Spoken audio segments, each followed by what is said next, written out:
আসসালামু আলাইকুম। আবারও হাজির হলাম আপনাদের মাঝে নতুন আরেকটি ভিডিও নিয়ে। আজকে একটি এইচপি ব্র্যান্ডের মোটর দেখছি আমরা। এখানে আসলে সমস্যা কি সেই বিষয়গুলো তুলে ধরার চেষ্টা করব এবং এটা সমাধান আদৌ আছে কিনা সেটাও আমরা দেখানোর চেষ্টা করব। তো আমাদের সঙ্গে থাকুন, দেখতে থাকুন ফুল ভিডিওটি। তো আমরা অলরেডি ব্যাকপার্ট খুলেছি, খোলার পরে আসলে একটা বিষয় দেখার পরে আসলে মনে হলো যে বিষয়গুলো আপনাদের সাথে শেয়ার করা উচিত। তো আপনারা দেখতে পাচ্ছেন এখানে 3টা স্ক্রু আছে।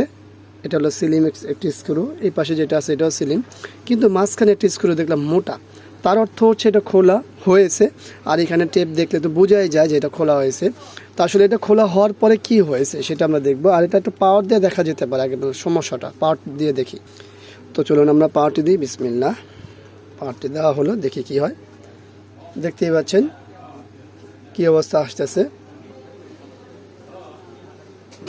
তো এটা মূলত হলো প্যানেলের সমস্যা। যাই হোক, আমরা যে মূল বিষয়টা আপনাদেরকে দেখানোর চেষ্টা করব সেটা হলো আমরা স্ক্রুটাকে খুলি, তারপরে দেখি। আশা করব এর থেকে আপনারা অনেক কিছু শিখবেন এবং জানবেন। তো আমরা স্ক্রুটি খুলে নিই।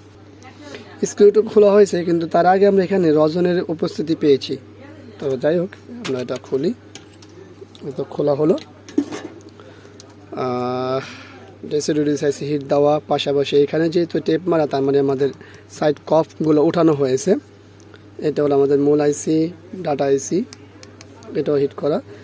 এইবার আসুন আসল জায়গায়, দেখুন কি অবস্থা। দেখতে পাচ্ছেন কি অবস্থা।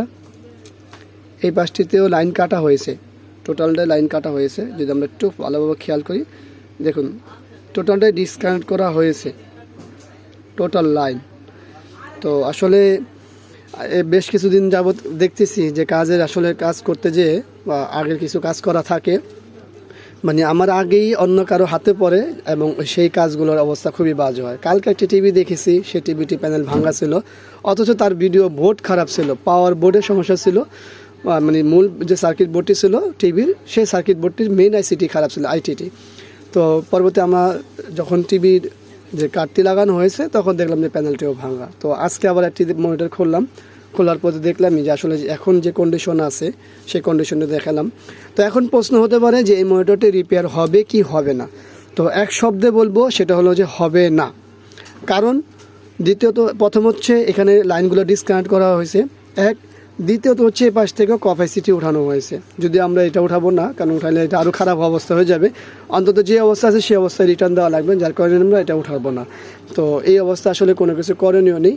তো কাজ করার আগে আসলে অনেক চিন্তা ভাবনা করতে হয়, কারণ আমার কাজটি দ্বারাই শেষ হয়ে যাবে এই মনিটরটির ভবিষ্যৎ, এটা একটু চিন্তা ভাবনা করে কাজ করবেন। তো ভিডিওটি ভালো লাগলে অবশ্যই লাইক করুন, কমেন্টস করুন, শেয়ার করবেন। আর অবশ্যই আমাদের এই চ্যানেলটি সাবস্ক্রাইব করেন, পাশে থাকা বেল বাটনটি চাপ দিয়ে রাখবেন। আপনার যে কোনো মতামত অবশ্যই আমাদের কমেন্টসের মাধ্যমে জানাবেন। আবারও দেখাবো অন্য কোনো বিষয় নিয়ে। আজকের মতো এখানে বিদায়। আল্লাহ হাফিজ। আসসালামু আলাইকুম ওয়া রাহমাতুল্লাহি ওয়া বারাকাতুহু।